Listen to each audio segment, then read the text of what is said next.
This is the Past Grand Masters History Project of the Most Worshipful Grand Lodge of Free and Accepted Masons of Washington, and we are very honored to be sitting here with Most Worshipful Brother Richard A. Mecartea. My name is Very Worshipful Bud Cook. I'm the narrator, and the cameraman is Most Worshipful G. Santi Lascano. And Most Worshipful Dick, I want to thank you for participating in this history project. This oral part of the history is very important, and I certainly thank you for allowing us to come into your lovely home. What prompted you to become a Mason? Well, I'd been interested in Freemasonry for some time, but of course I never knew how to join a lodge. And I think that's something that needs to be more widely spread, that no one is going to ask you to become a Mason. You have to approach a Mason and tell them that you're interested in it, and how do you become a Mason. Then that starts the ball rolling to become a Master Mason. You were in your Grand Lodge lapel pin. How did you come by the design of your Grand Master's pin? We were working with a concern in, I think it was in New Jersey, for pins and other paraphernalia that Grand Masters use throughout their term, and I didn't want to follow the design of my predecessors necessarily, so the lady we were dealing with, she suggested that we have one of their artists design a pin. So that happened, and I was presented with a pin, and I thought that looks good. I would like to go with that. That's interesting. That's good. What was the theme for your year as Grand Master? Shaping the future. Need to expound on that any, or? Well, I had the thought of making a difference, and I wasn't really too happy with that, but I received some junk mail, and on the cover sheet of this package was shaping the future, and it was in script form. And I thought, boy, that's what I want. We want to shape the future of the Grand Lodge of Washington. Mm-hmm. Very good, very good. What were some of the major goals that you wanted to pursue during your term? I wanted the individual Masons to work towards shaping the future of this Grand Lodge. And in doing so, they should attend lodge, take an active participation in their particular lodge, and generally become an active Mason. If you don't participate in your lodge, you don't learn the basics of Freemasonry. That's good, very good.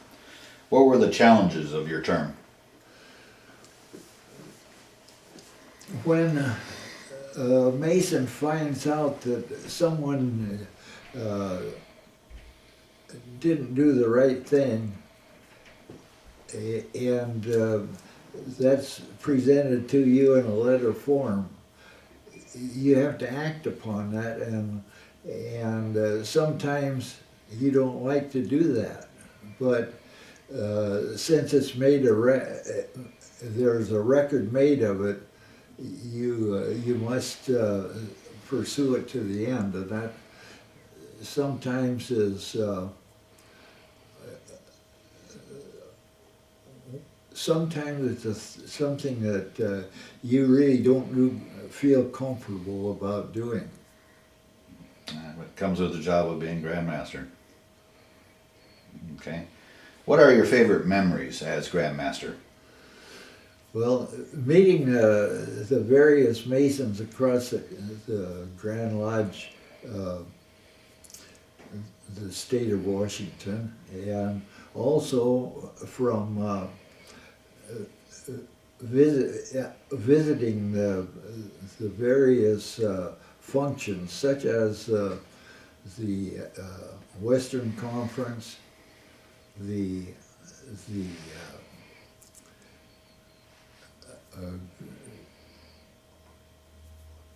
Grand, what do you call it, Sandy, when you... The Conference of Grandmasters? Conference of Grandmasters. I became close friends of Masons in Nevada, Utah,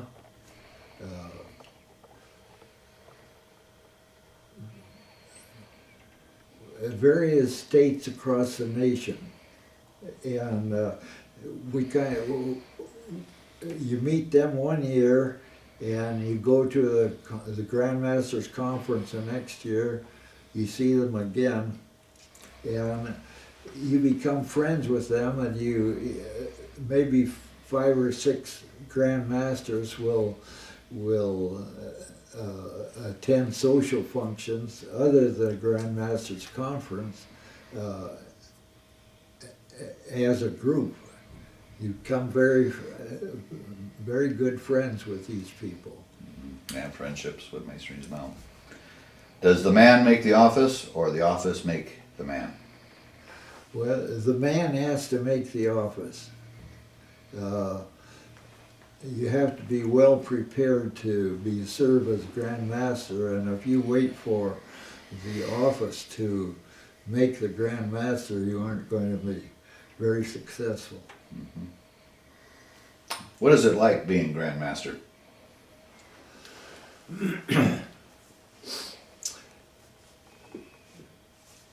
Perhaps some people would think that there's a lot of glory to being Grand Master, and all of the times that you're introduced and so on and so forth, but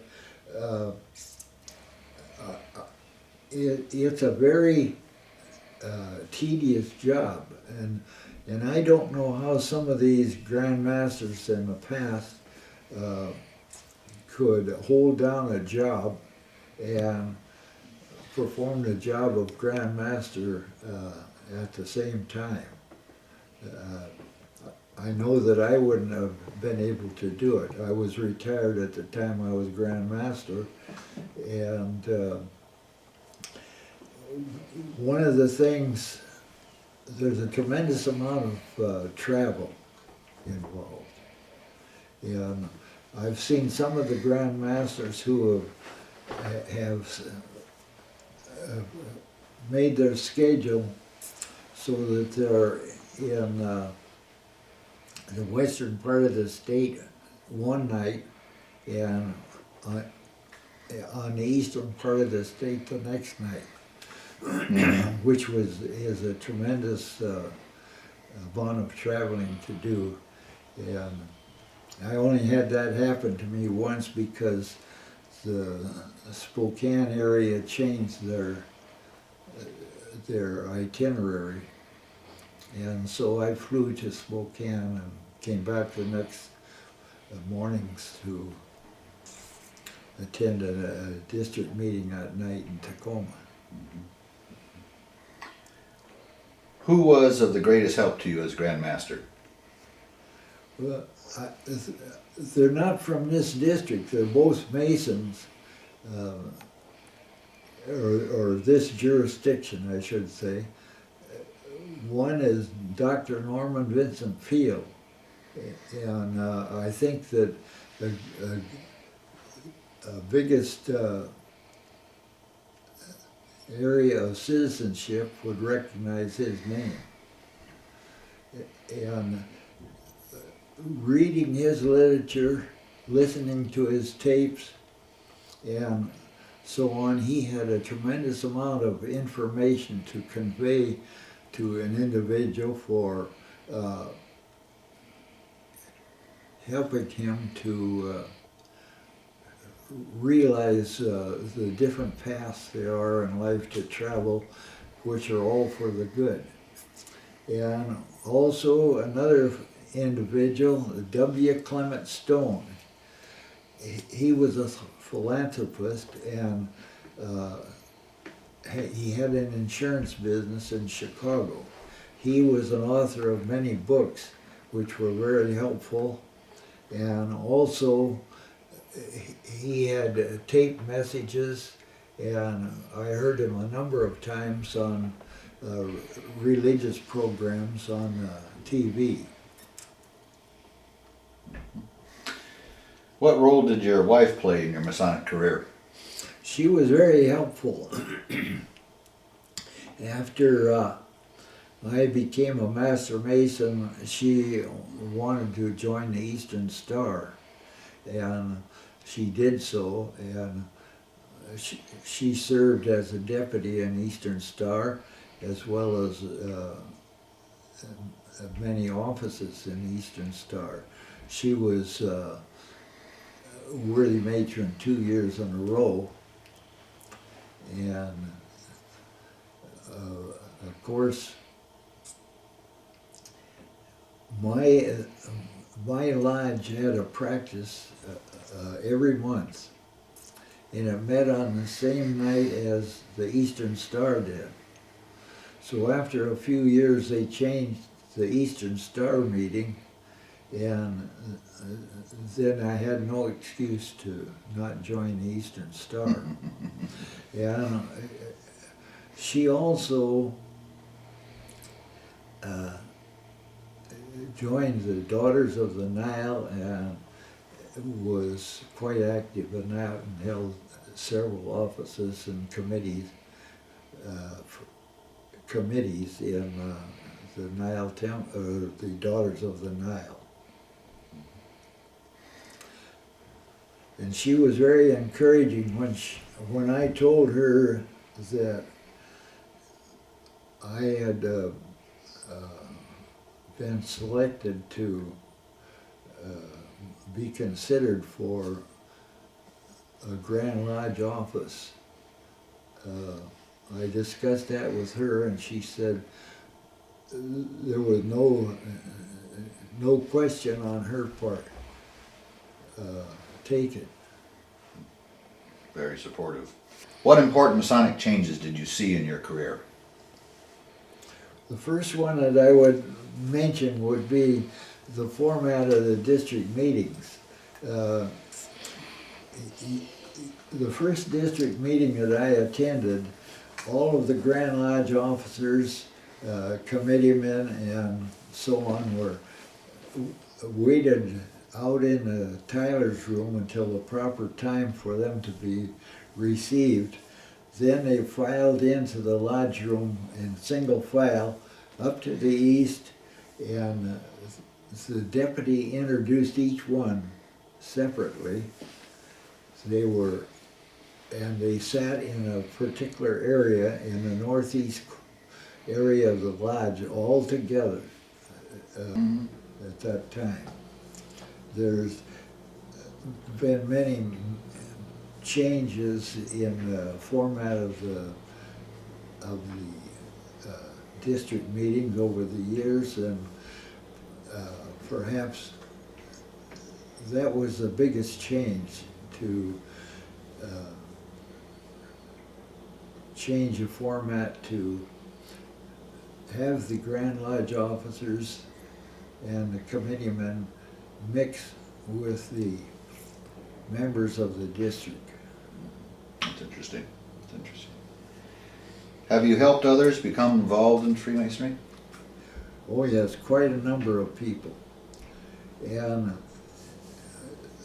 they see my license plate or they see my jacket, and they say, "Are you a Mason?" And I tell them yes, and they say, "How do you become a Mason?" I said, give me your name and phone number and I'll have someone contact you. First of all, I ask them where they live so that I can have someone from the area in which they live contact them. Is there anything that you want to talk about that we may not have discussed? Well, there's probably a great number of things that we could talk about.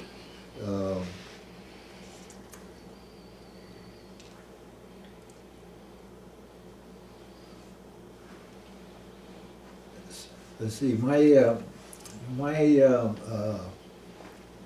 mother's dad, my granddad, he was a Mason, but he was of the old school where you don't mention, you don't ask or let it be known that you could become a Mason.